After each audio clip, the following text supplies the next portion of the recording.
Thanks for the statement. I never thought I'd see the day where So, Lauren just told me that. Yeah, my brother worked at, She was like, like she got to whoever from office move, and she was like, no. That's okay. So anyway, I'm just gonna mention that to, I'm sure she'll probably tell Mayor,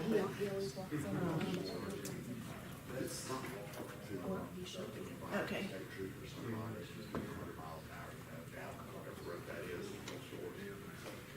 you going in such a hurry? I gotta go shoot the governor. How are you? Doing good. I gotta go shoot the governor. I'm good. They might like that at all. No, I guess not. Well, he was, I like all the bells and whistles you have on yours. guy That's pretty cool. paid us a very nice compliment, a state rating for our minister. He called her Montgomery Bureau Chief during that whole ethics thing that got thrown out. He came over and says, you guys are the only straight shooters in the state meeting. Go steal them. Every use case, all we did was report the fact, the guy you found with your own sword. Yeah, yeah. But he was always good for a comment. Fog, you're basically like, I need it. I found out when CFL 13 knew for a fact that I played 1 year. And so and a few weeks later, he comes in.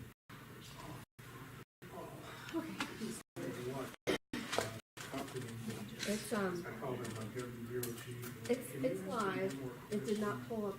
There's something wrong with this, but it did not pull up the warning we had. It's the one we had previously. So it says like Robinson Hills says press conference of CFO to try this. So I just changed it. I changed it on that. Yeah. Good morning. Morning. Good. Good to see you. Good morning.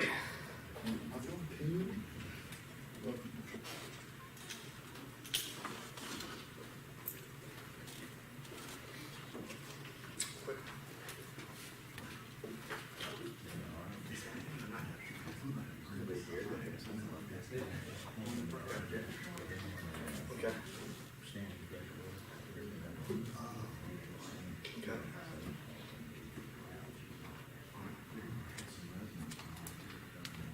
Good morning. Got a couple of things we want to talk about. I appreciate y'all having a Tuesday start. It's Tuesday, it feels like Monday, but a couple of things that are going on.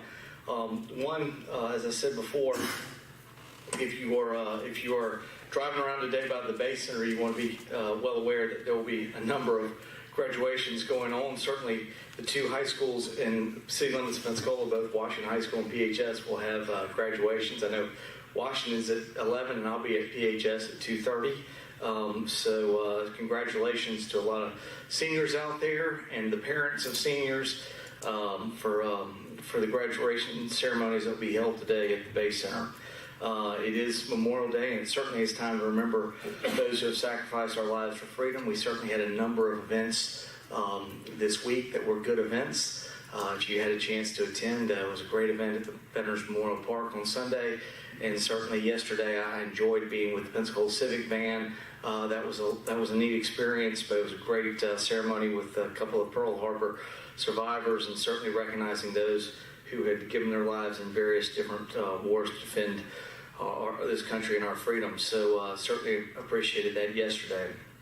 Last week we had a great naturalization ceremony. It was hosted here at City Hall, and we were very glad to have them.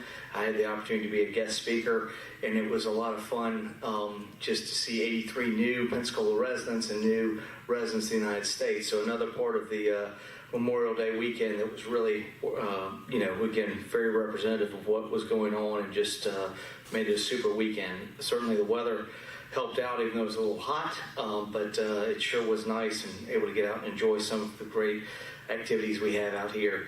I do want to say there are a couple of announcements coming up for this week and the next couple of things going on. Summer camps, they start today at our community centers. Brian's back there. Camps start today and run through August 9th. Registration on our Parks and Recreation website at playpensacola.com. Space is still available at the following centers: Cobb, Fricker, Gull Point, and Woodland Heights Resource Centers. The Vickery Center has already reached capacity for the summer. So if you are around Cobb, Fricker, Gull Point, or Woodland Heights, we hope you will take the opportunity to sign up. And please get that out there to other parents to know that there are activities for their children to participate in summer camps at our centers. And thank you, Brian, for what you're doing with that. Also, I think we've got a new playground coming up, Brian, in Parker Circle. So we'll be having a ribbon cutting. Will be on Saturday, June 1st at 10 a.m. This is another one of those new featured playgrounds, which has interactive elements for all ages. Who knows? You may even see a commissioner or a mayor on the jungle gyms again. So who knows what may happen? This is the third one of those playgrounds that have been done. We've done the one at Hitzman and certainly the one at Armstrong, where Commissioner May challenged me to get up on the monkey bars and the other parts around there and go down the slides. So we had a good time. There are two remaining playgrounds that are going to happen at Springdale Park and at Tierra Verde Park. So again, we anticipate these will be done by the end of the summer. So again, we are trying to give as much recreational opportunities. We also have a big announcement to make that we will be hiring a new deputy city administrator, or the assistant city administrator. I guess, Keith, you're the deputy city administrator, assistant city administrator. We're excited to announce that Kareth Fiddler will be joining us as the assistant city administrator from the city of Kissimmee, where he currently serves as the public works director. His tentative start date is July 1st. He has 15 years of experience in city government, and we are glad to have him and his insight on the experience at the city of Pensacola. And again, we will shortly be sending out a resume on him. Additionally, Mr. Fiddler is an African American, which we've indicated also we are going to be more representative in who we are is in certainly what we end up with all the individuals we represent here. So we're very excited about him coming on to the team, and he brings a wealth of experience from city government. I know from Keith back there was part of the interview team. I certainly appreciate Keith.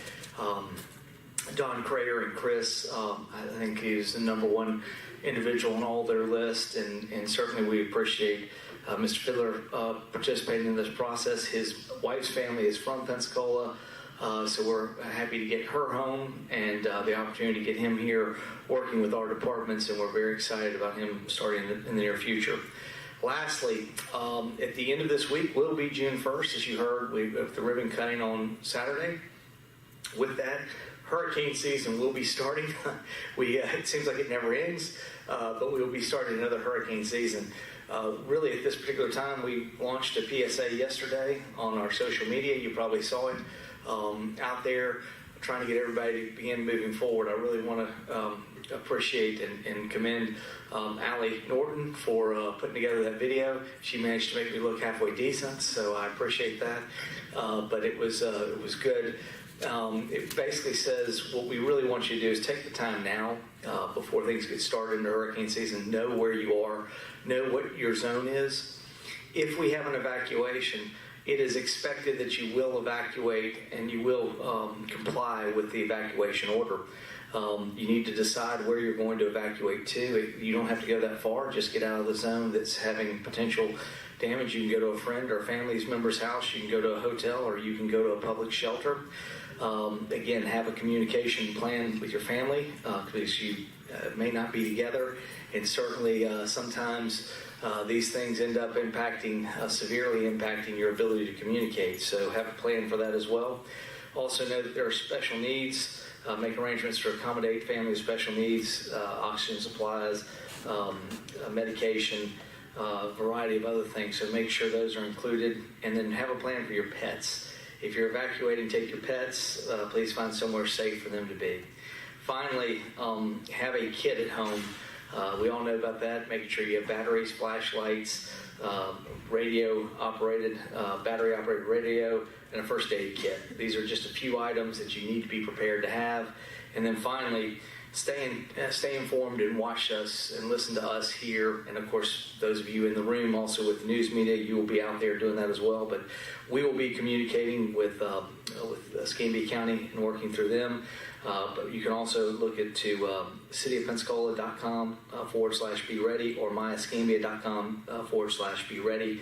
Both of us will be, obviously Escambia County will be heading all of that, and we will be sort of communicating exactly what they send to us, and we'll be sending it out to you. So again, we certainly hope we don't have anything that happens this year, but we need to be prepared. We certainly live in an area that has potential hurricanes, so we encourage all of our citizens at this point to be prepared and have that plan and have that kit and know where you're going to go and stay informed to both the city and the county and, of course, all of you in the media. So we appreciate that.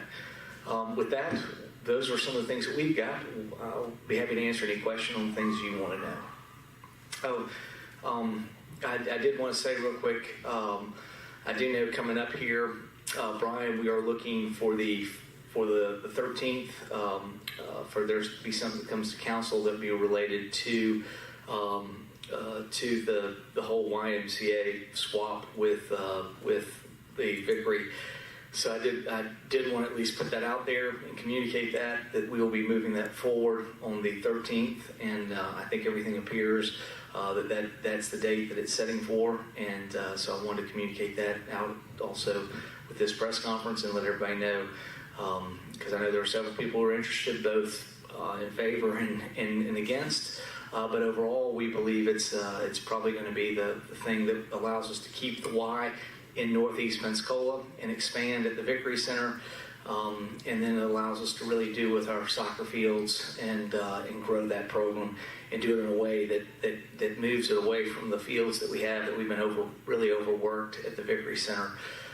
So again, from our standpoint, we think this makes sense, and we know it's not what everybody wants immediately, but we think in the long run it'll be a very positive for all areas of Northeast Pensacola, and we're excited about what it has to offer. So with that, I'll be happy to answer any of your questions. Yes? What are you have the details ironed out on that? Why Vickery's one? Yeah, they'll be looking to lease the property there. I think that'll be just east of the Vickery Center, and Land swap, they'll receive property. Yeah. But I mean, they're going to be just east of the current building, and they'll have the ability to build. They'll have the ability to utilize, and they'll also have, for programming standpoint, they'll have the current Vickery Center. Parts of it they'll be able to use at certain times of the day for their programming. We want to partner with them in bringing all what they've had with the Children's Service and those things to the Vickery Center. So we believe it'll be a better overall spot for them with a gym and other rooms, and they think it will also be better for them for what they want to utilize. And so again, they will also be building a spot that will have sort of a weight room kind of facility. And then they will also have control of the pool, and it is our hope that longer term you may see an opportunity for extended use of that pool, either through eventually long term maybe an indoor pool, but at least in the short term probably like a bubble or something that will allow you to extend the season of the pool for both children and adults into the fall and winter and spring. So again, we hope these things will allow us to expand the services that we offer in partnership with the Y, and we're excited and think it's going to be a good process overall for all of our citizens. So they're not leasing; they're getting that property. Correct. They're going to have a portion of the property within the park, but they will also have the ability to lease a portion of the current Vickery Center for their operations. And what about, there was talk about maybe the Y not doing some of the sports that they've been doing in the city would just take that on. That's exactly. We will take on the football, the soccer, the variety of things. The park system, Parks and Recreation will take over those portions. We believe with the additional 3 soccer fields, we will be able to better rotate our fields so that we can handle football and all the other sports, baseball and soccer and any other sports that we've got within either fields we have at Vickery and the 3 additional fields we have there. The 3 fields that are going to be comprised at the Langley facility will be primarily for soccer. So, I mean, that's where we're looking to move that program. And then once, assuming council is on board with this, how fast does it move? I mean, it moves as fast as we can. I mean, we got to figure out how to get the Y out of there and then start looking at building the fields. So, I mean, I don't think it's going to happen for next year's season, but the following season, I think, Brian, you think we could be up and running by 2021, 2020, 2021? I'm optimistic that we'll play soccer there in March. Okay, there you go.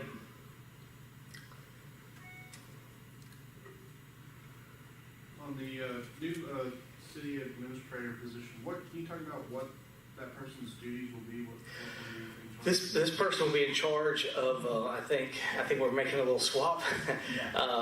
Right now, Chris has been sort of handling the enterprise zones. He'll be moving back into the sort of the overall administrator position that will also have police, fire, finance, and PIO reporting to that area, and then the interaction with the mayor at that level. Keith is going to switch over to our enterprise fund group that has a lot of those airport, port, Pensacola Energy, some of the other things reporting to, and then this new position will be sort of the neighborhood services. They'll be having Parks and Recreation, your public works, and things reporting to it. So that's kind of there as far as what we'll be having. So he is going to be sort of taking over the more operational side of that. Community development. Yeah, community development side. And Jim, I'm about to send out a press release that should help with some of that, with some information. We'll be sending out a press release.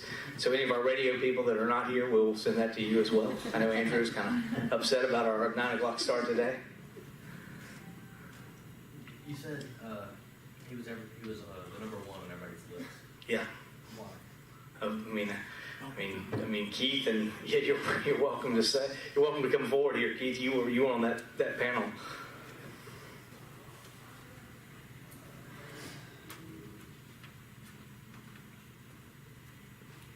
Yeah, as y'all know, we had, I think, 172 applications there. Some initial number did not meet the original criteria, so we narrowed that down, scoring by education, experience, senior management experience, local government experience, Florida experience, and then we were looking for someone that did have experience over those departments that would be in that branch. And Kareth had a good education, and he's broad-based. He's an architect, or he's educated as an architect and also in construction management. So he understands both those sides, the design and the implementation side, which is so important for community development. And he also had a number of years of experience. I believe it was about 20 years of experience with Florida local governments, with cities. So we had some great candidates. We had strong top 5, I would say, and maybe a strong top 8. But he came out on top because of that, because of his breadth of local government, Florida experience, his education, and how well a fit that was for us. And also his demeanor he's very personable. He's an easygoing individual. I think he'll be able to work collaboratively across the board with the community and with the departments that he'll be charged with.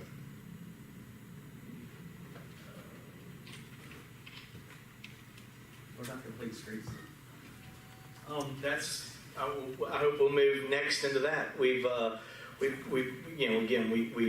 that project. We want to get that assistant position filled first, and I think we'll be moving there next. So again, one down, 7, 8, 9, 10 to go. So again, it's it's just been kind of a process of moving through. I mean, obviously, I think that will be next, but just as important will be the HR director. I mean, that's one that we continue to be out there as well. So I really think we're ready to get moving. I knew we wanted to make that happen with the assistant. I think after that, you'll probably see trying to look at HR and then getting into the complete streets. I mean, I will say this much: we interviewed, I think, 8 people, and there were very strong candidates that again, while we only had one position to choose from, I think we had 8 great people that we could have put in any number of slots. I mean, again, as other things open up, as we see opportunities, we had some great people. I certainly know. We talked in addition with I know the commander out at the base, former commander Captain Martin was in that group. Very impressive. David Forte. We had I know Lawrence Powell. I know there's several people that had very good interviews. It just Gareth certainly came out as the one based with everything that he had was the right fit. But that doesn't mean that as we look at some of these other positions, some of these other people might not fit for us. They certainly all gave great interviews, and I think they could be great assets to the city of Pensacola. Have you talked to any of them about the other positions, or that's just theoretical? That's where we are right now at this particular time. We encourage people certainly to look at any other positions that we have open that come open. So we hope they will apply.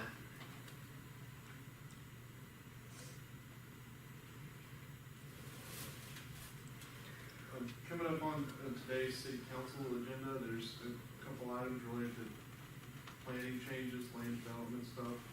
Councilman Tahar proposing getting rid of the government review district. What are your thoughts on that? I mean, that's one.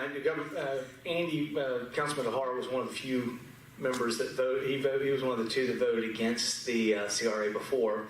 And, Andy and I have talked about a couple of things, and I appreciate where he is in his thought process.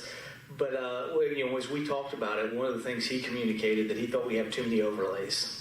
He said, he said, I could live with this overlay if we could get rid of some of the other overlays. And so he is leading that charge to get rid of the governmental overlay. And I have to admit, I think he's probably right. At the end of the day, the new overlay would be much better for this area than the governmental overlay system. I understand why it happened, but if you really talk to a lot of these people that come in, I mean, whether it was talking with the SCAPE people in DPZ or even when I was out of town on the Mayor's Institute for Design, most people believe what we did over here with these large governmental blocks was probably not the best thing we could have done in design. So again, I think some of it, you got to be cognizant of. Today we're able to look at it without the sewer plant being there. These decisions were made with the sewer plant there. Probably in the end, though, every single person that talked to me said, "Hey, you'd be better off opening back up the grid, not having this large governmental block area." So I think Andy wants to get rid of that, and I think he's probably right that that overlay needs to go. It's just it had a time, but it's not the right time anymore. So I think along those lines, that's probably the way. I mean, I certainly agree with him on that, and I'm hoping that Councilman Tahar will. Now with the change and moving out the governmental overlay, will be supportive of the original overlay program. But he and I did talk about that last week when he was proposing that, and I mean, again, all these things are kind of give and takes, and I appreciate him bringing something forward that he thinks can work to make Pensacola better. Any questions? Mike Hill spoke here the other week. Got a little weird. I was wondering, what was the criteria for things meeting in City Hall? And I apologize. I don't remember when Mike was here. Was it? He was upstairs, part of the women's. Okay. The Women for Responsible Legislation they have their meetings here. They have speakers that they have here is this is an open building. We have a variety of people that end up using it for a variety of different reasons. The Women of Responsible Legislation is not a city.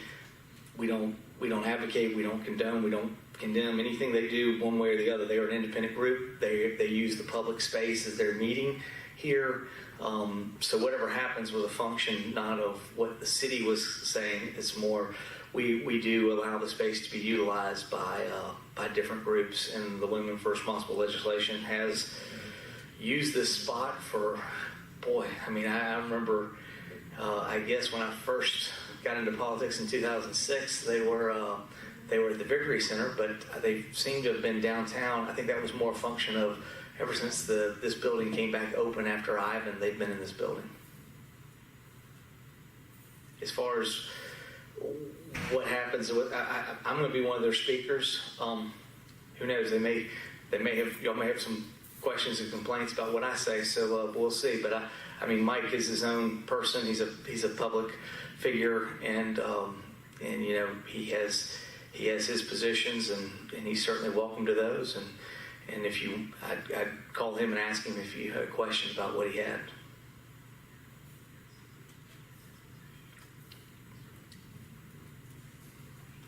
Yay. All right.